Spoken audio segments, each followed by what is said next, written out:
People buy emotionally and then justify with logic. Okay? So you buy something because you want it, because of the emotion that it generates with you. Your brain then logically gives you a reason as to why you bought it. Okay?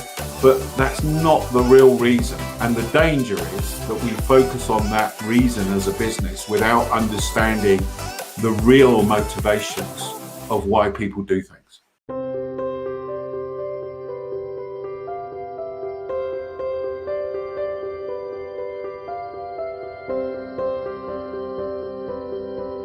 My name is Colin Shaw. I'm the founder and CEO of a company called Beyond Philosophy LLC. We help organizations grow through improving their customer experience. And we work pretty much globally. We're based in the US and in Europe. Well, up until 18 years ago, I started Beyond Philosophy, so started on the entrepreneurial journey. Prior to that, I was working in corporate life and decided to set up Beyond Philosophy back in 2002 and have never looked back since, basically.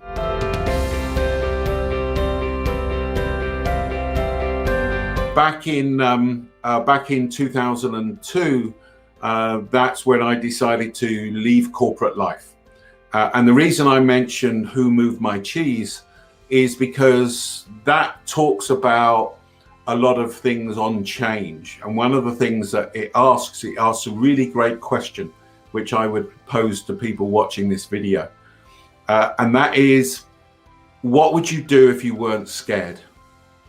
So the challenge with where I was at the time was that I was a senior exec in a corporate company, earning a lot of money, big office, lots of people working for me.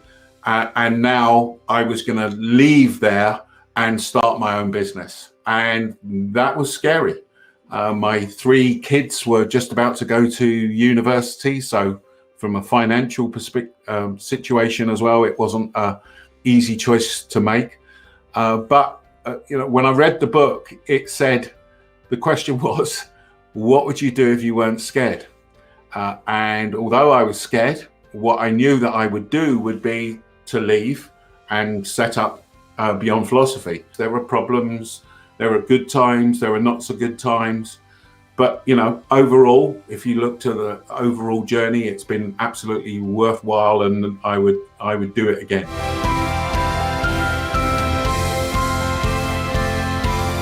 I think what the recent pandemic has done is just accelerate it, basically. So, a lot of the experiences now are through digital, obviously. And therefore, I still think we're in the infancy of that. And I still think that people don't really understand how to deal with some of that, because they're still looking through a lens of the old way of thinking, which effectively is that people buy rationally. Okay, what we know is people don't buy rationally. People are irrational, and that goes into the whole area of behavioral science and understanding how customers do things. So in the digital space, the great thing is you got lots of data. Where's the customer gone? We can do heat maps, we can do this, we can do that, we can find out what pages they've visited, how long they've stayed on there, etc., etc., etc. The issue is that's great information, but how are you interpreting that? So one of the areas that we've moved into over the last 10 years has been this whole area of behavioral science. And we do a podcast called The Intuitive Customer, which myself and Professor Ryan Hamilton, who teaches consumer psychology at Emory University in the States, sit down and talk about all of this, about how behavioral science and the digital space and the physical space fits together, and how you can understand all those things.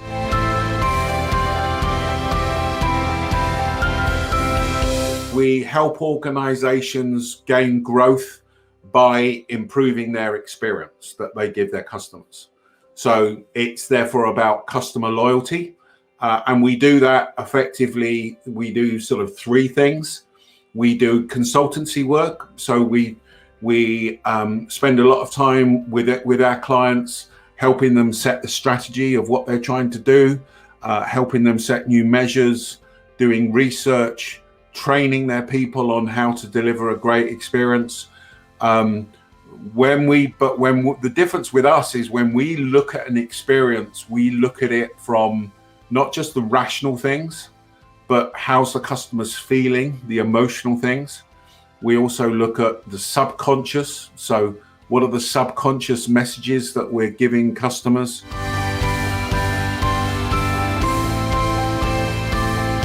Talking to them, spending time with customers, understanding them, walking in their shoes.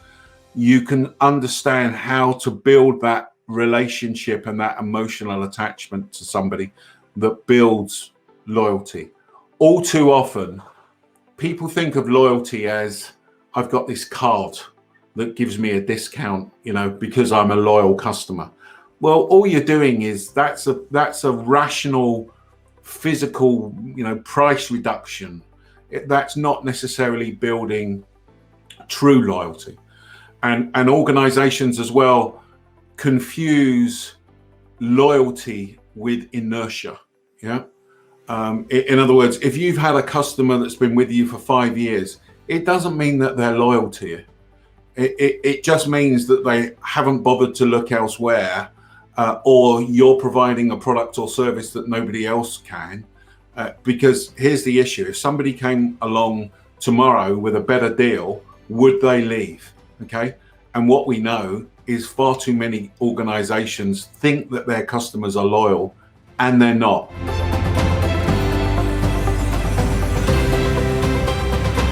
You can measure emotion, okay? If you were measuring emotion with a customer that had been with you for 5 years and you got feedback to say, do you trust us? Well, yeah, sometimes. Do you feel cared for? No, you never talk to me. Do you feel valued? No, you never celebrate every year that I'm with you or anything else. That would start to indicate to me that they're not loyal, okay? So you've really got to start to peel it back and get under the skin of, well, what is that emotional attachment and how do we start to measure it?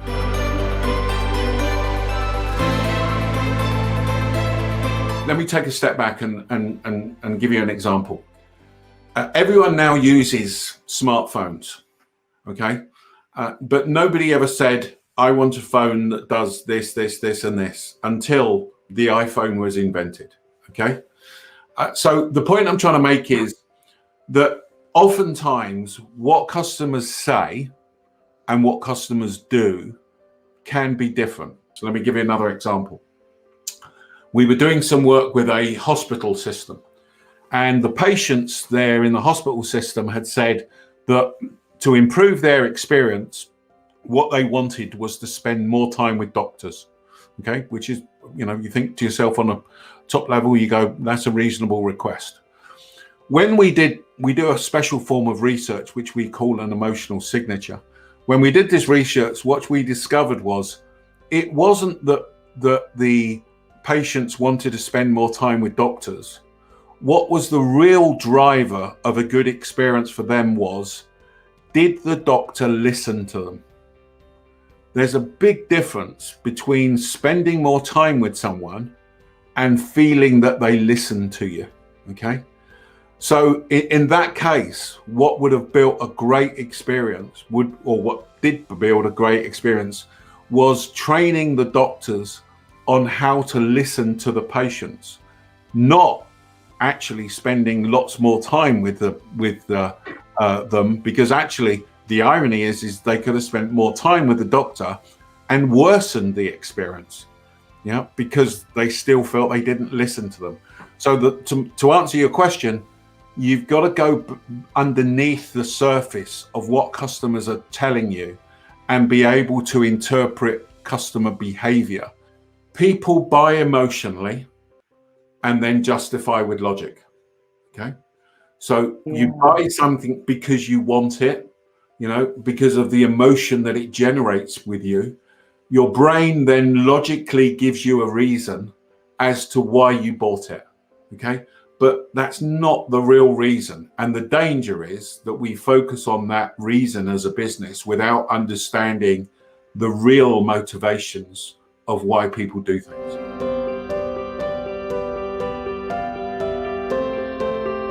So the biggest challenge I faced at the beginning was letting people know that I know a lot. And that means that sort of drives you down the route of, as you can see over my shoulder here, I've now written 7 books on the subject of customer experience and growth. I blog regularly. I do this type of thing regularly. There's a phrase that I love, which is Oscar Wilde, who basically said, "There's only one thing worse than being talked about, and that's not being talked about."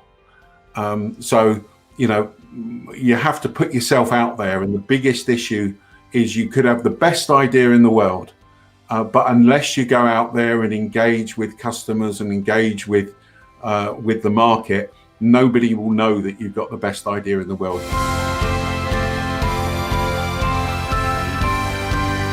The first word I would use is freedom. I can do what I want. It may not be successful, but I can do what I want. I haven't got a boss over my head telling me to do this, telling me to do that, etc. I clearly have a team of people. I foster a relationship with them where they can tell me if I'm doing something wrong or an idiot, but ultimately it's my decision. And therefore with that comes independence.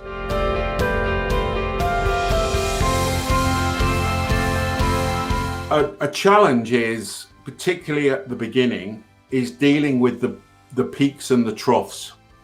So, before you can scale up an organization, you have to deal with the peaks and the troughs. So, suddenly you got too much work, the next minute you haven't got enough work. Now, the good thing is that what I found is over the years, as we've grown the organization, those peaks and troughs become less and less, basically, and they sort of even themselves out. One of the things that drives me around the bend is when people say to me, Colin, you're lucky.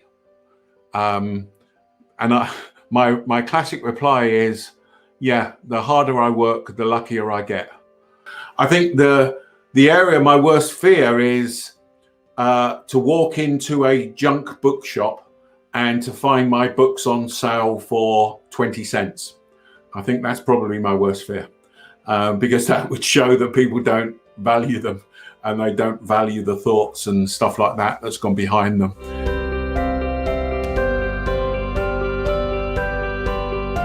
The first thing I would say is that the Financial Times has said that we are one of the best management consultancy companies in our space. Another good one was LinkedIn had recognized me as one of the top 150 business leaders, business influencers in the world, and therefore I now write for LinkedIn on their website.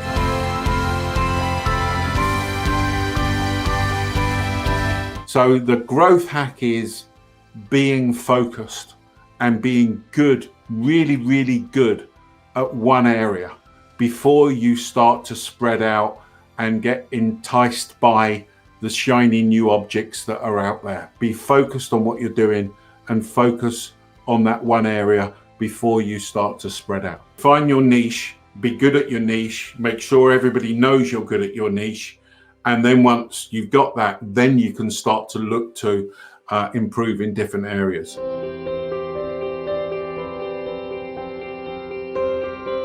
I made a big mistake back in the years 2000. I decided that because we were getting lots of people contact us that what we would do is we would set up an organization to go out and do outreach to try to gain leads by contacting, doing outbound calling. And what I learned was that there's a big difference between both of those people. When a customer contacts you and says, how can you help me do this? They already have a need. They want something. When you're being proactive and you're going out and making an appointment with a customer who hasn't got a need, you have to create that need. And what I learned from that was to focus on getting people to contact us rather than doing outbound contact.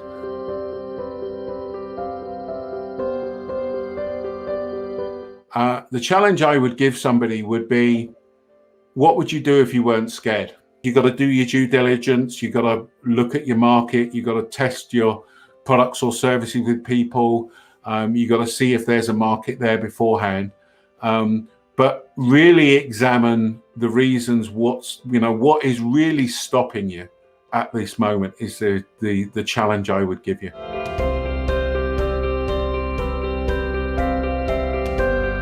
I'm a great believer in testing things. I was in fact having a debate with my team the other day. We tried something on social media and it didn't work. And I think my team were worried that I was going to be upset that it didn't work. I was actually quite pleased it didn't work. Why was I pleased? Because it showed us we shouldn't be doing it. So that's one of the things that we now know we shouldn't do that again. You've got to start thinking about testing things, getting feedback on your new product or service.